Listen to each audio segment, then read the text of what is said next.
नमस्कार। शब्दघोष के जनसरोकार में आपका स्वागत है। मैं मोहनलाल मोदी आज बात करने जा रहा हूं कुछ ऐसी मांगों पर जो कम से कम भारतीय संस्कृति, संस्कार और आचार व्यवहार से मेल नहीं खाती। लेकिन जैसा कि लोकतंत्र में प्रावधान है, संख्या बल के आधार पर सरकार तय होती है और संख्या बल के आधार पर ही कानून बनते बिगड़ते हैं। तो ये चीजें हमारे आचार व्यवहार में भी आएंगी, जिसका कहना चाहिए एक बड़ा इनकलाबी रद्दोबदल अब शुरू हो गया है। उदाहरण के लिए सुप्रीम कोर्ट से एक खबर आ रही है। वो खबर ये है कि समलैंगिकों के विवाह पर पुनर्विचार हो। आशय, एक व्यक्ति पुरुष, उस पुरुष की सेक्सुअल दृष्टि से एक पुरुष में ही दिलचस्पी है, ये कहते हैं इन्हें। एक स्त्री की सेक्सुअल दृष्टि से एक स्त्री में ही रुचि है, वो उसी के साथ सेक्स करना चाहती है, लेस्बियन। बाकी और भी ग्रुप हैं, बाइसेक्सुअल हैं, ट्रांसजेंडर हैं। यहां भी आ जाए अपन तो ये इसमें सब आ जाता है कि बाइसेक्सुअल ये ऐसे लोग हैं जो दोनों ही लिंगों में रुचि रखते हैं, उनके प्रति आकर्षण रखते हैं। यानी कोई यदि स्त्री है लेकिन उसकी रुचि स्त्री और पुरुष दोनों में है, कोई पुरुष है तो उसकी रुचि पुरुष और स्त्री दोनों में है। और जो ट्रांसजेंडर है वो अपन जानते ही हैं कि जो थर्ड जेंडर शासन ने निर्धारित किया है, संविधान ने जो अधिकार दिए हैं, जिसमें किन्नर आदि आते हैं, वो ट्रांसजेंडर है। तो इन सब पे ये चीजें लागू होती हैं। अब ये तो ठीक है कि सेक्सुअल कहना चाहिए संबंध स्थापित करने का अधिकार तो इन्हें मिल गया है।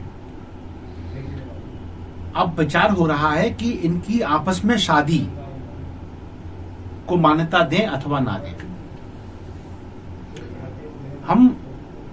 अच्छा, ये मामला पहले आ चुका है एक बार सुप्रीम कोर्ट में, 5 जजों की बेंच में मामला आया था, लेकिन वहां इस मांग को नकार दिया गया था कि भाई विवाह एक संस्था है, एक संस्कार है और इसमें एक पुरुष और एक स्त्री का प्रावधान है।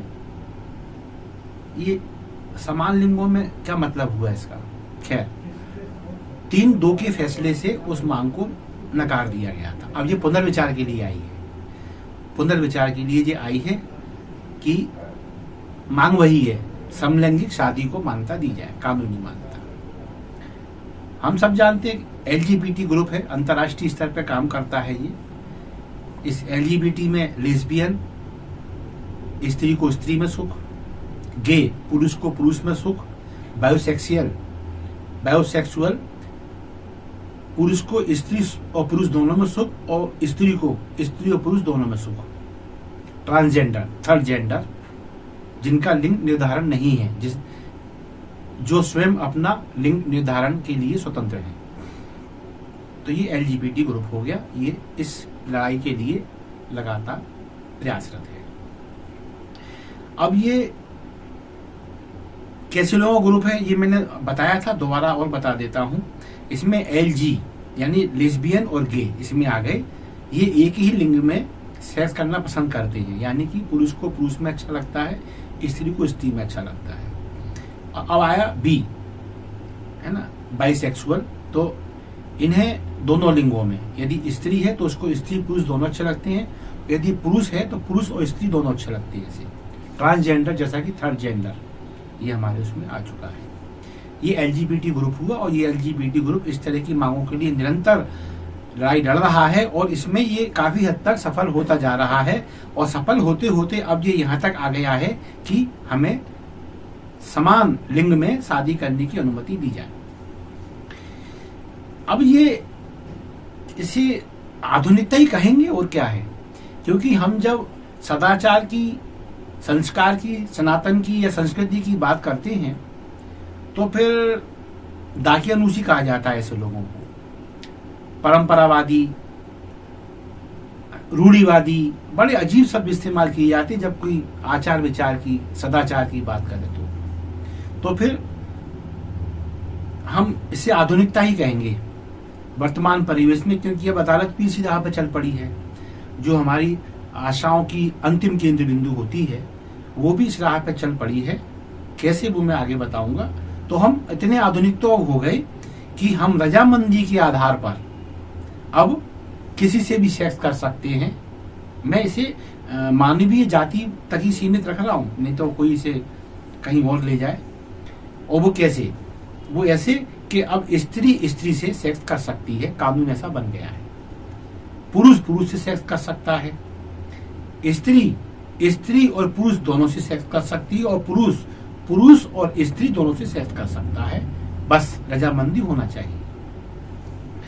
और ट्रांसजेंडर है उनके बारे में बहुत क्लियर ही है, ये अपना लिंग निर्धारण कर सकते हैं और इनमें दोनों ही लिंग माने गए हैं, स्त्रीलिंग भी और पुल्लिंग भी। तो ये इनकी जो ऊपर की जो आजादियां हैं वो यहाँ भी लागू होती हैं। तो अब स्थिति यहाँ आ गई है कि सेक्स के मामले में यदि रजामंदी है, कल तक जिसे हम कदाचार कहते थे, दुष्कृत्य कहते थे, कुकृत्य कहते थे, यानी अच्छे स्वरूप में ये नहीं लिया गया।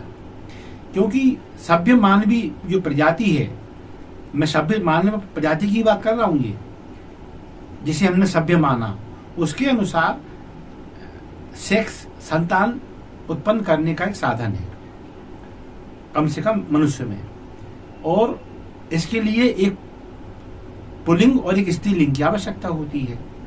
तो इसे प्रकृति के आधार पर भी देख लें तो, और मानवीय स्तर पर सामाजिक जो अवधारणाएं स्थापित हुई उनमें देखें तो विवाह एक स्त्री और पुरुष के बीच ही होता आया है। इसके इतर जो भी शारीरिक संबंध, यौन संबंध स्थापित हुए, उन्हें कभी भी सदाचार में नहीं माना गया। और यही कारण है ये चोरी छुपे किए जाते थे।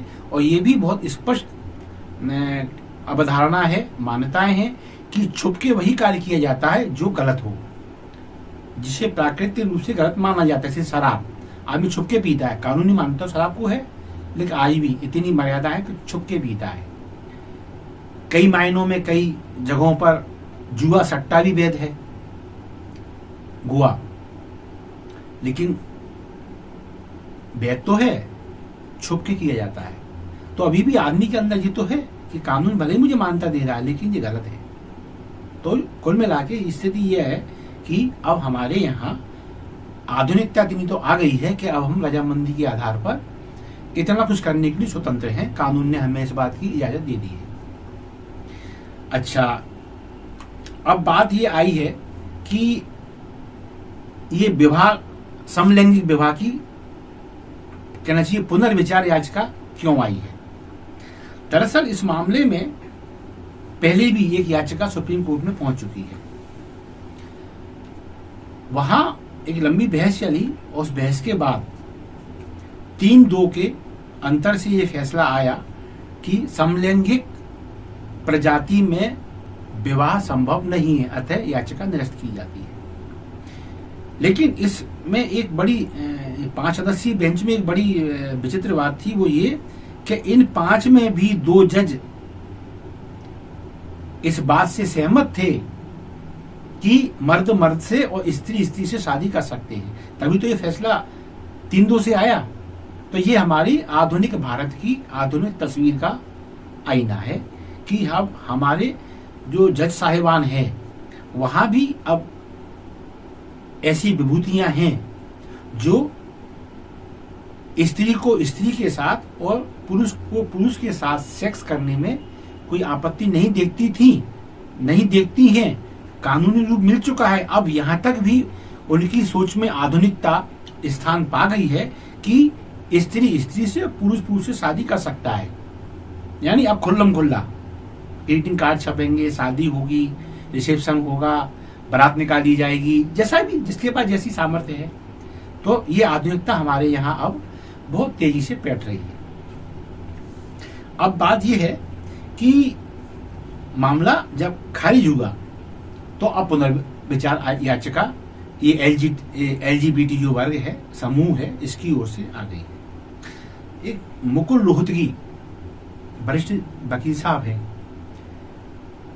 इनकी भी टिप्पणी बड़ी उत्साहवर्धक है कि उस याचिका को निरस्त करके न्याय नहीं हुआ इस वर्ग के साथ, पूरा न्याय नहीं हुआ, ये वकील साहब की। तो ठीक है, कहते हैं यथा राजा तथा प्रजा। तो पुराने जमाने के हमारे राजा महाराजा थे, उसमें हम अपना सतयुग कालीन, त्रेता युगीन, द्वापर युगीन सभी को ले लें तो हमें ऐसा लगता है कि वाकई में हम लोग काफी दाखियानूसी लोग थे, हम काफी रूढ़िवादी लोग थे, हम बड़ी कहना चाहिए निचली स्तर की मान्यता के लोग थे कि हमारे जो आदर्श हैं जैसे भगवान श्री राम। देखो यहाँ हम कुछ लोग कुतर्क देते हैं कि राम के पिताजी की इतनी पत्नियां थी, 3 पत्नियां बताते हैं, लेकिन मैं वाल्मीकि रामायण के आधार पर ये दावा करता हूं कि 3 नहीं, बहुत रानियां थी उनकी, 3 तो ये पटरानियां थी दशरथ जी की। तो मैं वहां नहीं जाऊंगा, वहां फिर कभी, अभी मैं यही रहूंगा कि हमने मर्यादा पुरुषोत्तम श्री राम को ही कहा, दशरथ जी को नहीं कहा हमने, जो पिता हैं उनकी, है ना, हमने मर्यादा पुरुषोत्तम श्री राम को ही कहा। लोग कहते हैं कि आदमी कहीं भी मुंह मारता रहा है, तो हमने उसको मर्यादा पुरुषोत्तम कहा ही नहीं, हमने मर्यादा पुरुषोत्तम सिर्फ श्री राम को कहा, जिसने अपनी पत्नी के ना होने पर एक सोने की प्रतिमा बनाने का निर्णय लिया, लेकिन दूसरी शादी का प्रस्ताव पूरी बेरुखी के साथ ठुकरा दिया था और ये घोषित किया था कि मैं एक पत्नी व्रता हूं। तो बात यही है कि एक जमाना ऐसा था, हम मर्यादा पुरुषोत्तम कैसे लोगों में देखा करते थे, और एक जमाना ये है कि अब हमारे पास रजामंदी का शब्द होना चाहिए और फिर सब कुछ पॉसिबल है। लिव इन चल तो रहा है, लिव इन में साथ साथ रहो, और जब भेद उत्पन्न हो जाए एक दूसरे को ब्लैकमेल करो, और बड़े भेद उत्पन्न हो जाए एक आध को मार डालो, और ज्यादा दुश्मनी मन में भरी हो तो टुकड़े टुकड़े करके लाशों को ठिकाने लगा दो, कसाई की तरह, पशुओं की तरह। पशु भी नहीं करते इंटेंशन बना के, उनको तो क्षुधा शांत करना होती है तो मार के खाते हैं, बाकी यहाँ तो पाशविकता मनुष्यों में दिखाई देती है, क्योंकि अब हम आधुनिक हो रहे हैं। खैर, अब मांग की जा रही है कि खुल्लम खुल्ला सुनवाई हो। अभी तक जज जब फैसला करते थे तो जब डिसीजन में पहुंचने से पहले एक चैम्बर में बैठ के विचार विमर्श कर लिया करते थे, लेकिन अब इस वर्ग ने ये कहा है कि आप खुली अदालत में सुनवाई हो हमारी, और खुली अदालत में ही फैसला सुनाया जाए, खुली अदालत में निष्कर्षों पर पहुंचा जाए। अब यहाँ स्थिति ये ग्रुप ले आया है और पुनर्विचार के लिए याचिका मंजूर हो गई है। अब ये खुली अदालत में होना है नहीं होना है जज साहिबान को तय करना है, और जो निर्णय होगा अदालत का वो तो मेहमान नहीं है, क्योंकि संविधान से बंधे हुए लोग हैं, लेकिन मामला बेहद विचारोत्तेजक है। कैसे? अब संस्कार, संस्कृति, प्रकृति, प्रकृति में नर्मदा का प्रावधान प्रकृति में भी है। यहाँ पशु हो, पक्षी हो, कीट पतंगे हो, यहाँ नर मादा का प्रावधान है, कीटों में भी है, सब जगह है। लेकिन अब वो मानवीय आधुनिक मानव के सामने ये सब व्यवस्थाएं अब गौण होती जा रही हैं, और अब व्यवस्थाएं इस आधार पर निर्धारित होंगी कि अधिकतम लोग क्या चाहते हैं। लोकतंत्र में यही तो है, जो अधिकतम लोग चाहें वो सरकार, और सरकार में जो अधिकतम लोग चाहें वो कानून, और लोकतंत्र में जो अधिकतम जो लोग चाहें वो उनका अध्यादेश कह लो, उनको विधेयक कह लो। तो ये स्थिति अब अदालत में देखने को मिल रही है, और हमें ऐसा प्रतीत होता है कि आने वाले समय में हमें कदाचारी होना है या सदाचारी होना है, ये भी इसी बात पर निर्भर करेगा कि हमारे देश में संख्या कैसे लोगों की ज्यादा है।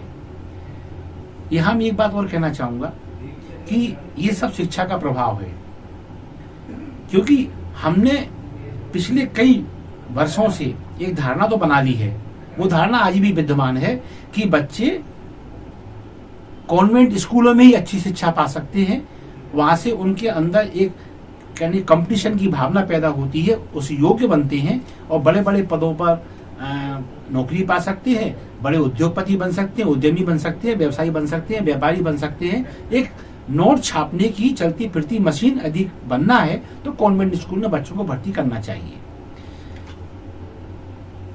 नतीजा ये हुआ कि जो कहना संस्कार युक्त शिक्षा दे रहे थे, संस्कार का मतलब मैं पहले बता चुका हूं क्या है, जो ये बता रहे थे कि भाई बहन के बीच का क्या अंतर है, हमारी नैतिकताएं क्या हैं, जो स्कूल ये शिक्षा दे रहे थे, उन्हें ऐसा कहा गया कि मास्टर बनना है तो वहां पढ़ाई कर लो, मास्टर बनना, अध्यापक बनना है, कथाकार बनना है, कथा भागवत करना है, उपन्यासकार बनना है तो वहां चले जाओ।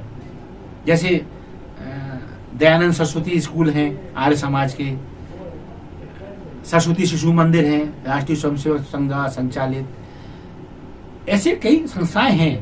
ये इनका ग्राफ नीचे इसलिए गया क्योंकि हमने यहां, और यहां का ही असर है कि अब हमारा जो लोकतंत्र के 4 पाए कहे जाते हैं, उन 4 पायों में ये तथाकथित आधुनिकता अब इस स्तर पर आ गई है कि अब इतने कानून तो बन ही गए हैं कि रजामंदी हो तो कुछ भी कर सकते हो आप, और यदि यहां भी रजामंदी बन गई समलैंगिक शादियों पर, और यहां भी यदि बहुमत बन गया, पहले 3-2 का था, अब क्या 1 का अंतर है, बल्कि आधे का, आधा यहां से यहां होता है तो संतुलन 1 का बन जाता है, 2.5 तो 2.5 तो नहीं बनेगा, तो 2.5 तो होने से था फैसला।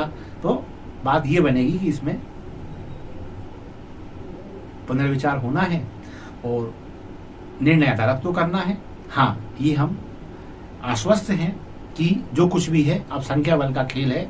संख्या बल पिछली बार तथाकथित संस्कारों की ओर चला गया था, और यदि ये संख्या बल आगामी सुनवाई में, बहस में और फैसले में यदि आधुनिकतम संस्कृति के पुरोधाओं के पक्ष में जाता है तो फिर हमें समलैंगिक शादियों की मान्यताओं को लेकर भी मानसिक रूप से तैयार रहना चाहिए। बस इसी चिंतन के साथ आज इस कार्यक्रम को यहीं छोड़ूंगा। जन सरोकारों से युक्त आपको हमारा कार्यक्रम लगता है, प्लीज इसे लाइक अवश्य दें, शेयर करें अधिकतम इस कंटेंट्स को, और हाँ, शब्दकोश को सब्सक्राइब अवश्य करें। धन्यवाद। जय हिंद, जय भारत।